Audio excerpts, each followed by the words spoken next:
Hello friends, আবার অনেকদিন পর তোমাদের সামনে একটা লাঞ্চের ভিডিও নিয়ে চলে এলাম। তো আজকে ফ্রাইডে, তো ফ্রাইডের থালিটা তোমাদের কেমন লাগছে অবশ্যই জানিও। দেখো আজকে মেনুতে কিন্তু খুব সুন্দর একদম আমার পছন্দের মতো খাবার আছে। ডাল, আলু ভাতে শুকনো লঙ্কা দিয়ে মাখা, তারপরে কুমড়ো ভাতে ওটাও লঙ্কা দিয়ে মাখা, সাথে মাছ ভাজা, ডিম সিদ্ধ।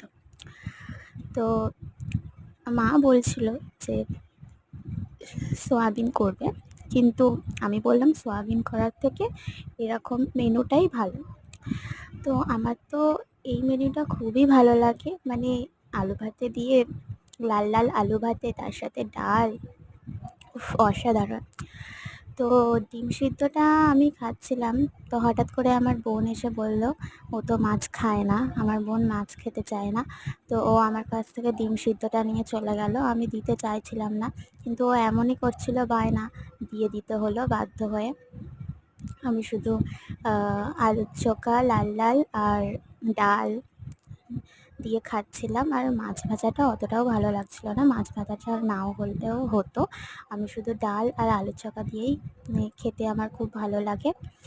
এত সুন্দর লাগছিল, মানে আজকের মেনুটা একদম বেস্ট হয়েছিল। তো তোমাদের কার কার এরকম মেনু খেতে ভালো লাগে অবশ্যই কমেন্টে জানিও। আজকে কিন্তু অনেক দিন পর তোমাদের কাছে একটা ভিডিও পোস্ট করলাম, লাঞ্চের ভিডিও। তো এতদিন ভিডিও দিতে পারিনি কেন, বাড়িতে অনেকই কাজ, যার জন্য আমি স্কুলেও অনেক দিন যেতে পারিনি। অসুবিধাটা হচ্ছে ভাই ছোট, ভাইকে আমি ধরি বা রান্না করে, তো সেরকম আর ভিডিও অতটা দেওয়া হয় না।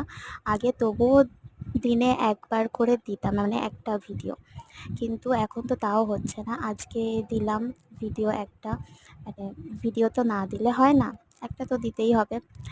তো খাওয়ার সময় ওই জন্য ভিডিওটা করলাম, কেন এই সময়টাই পাই করার জন্য। তো আজকে লাঞ্চের ভিডিওটা, মেনুটা তোমাদের কেমন লেগেছে অবশ্যই কমেন্টে জানিও। তোমরা কারা কারা এরকম মেনু খেতে ভালোবাসো অবশ্যই কমেন্টে জানিও। আর টাটা।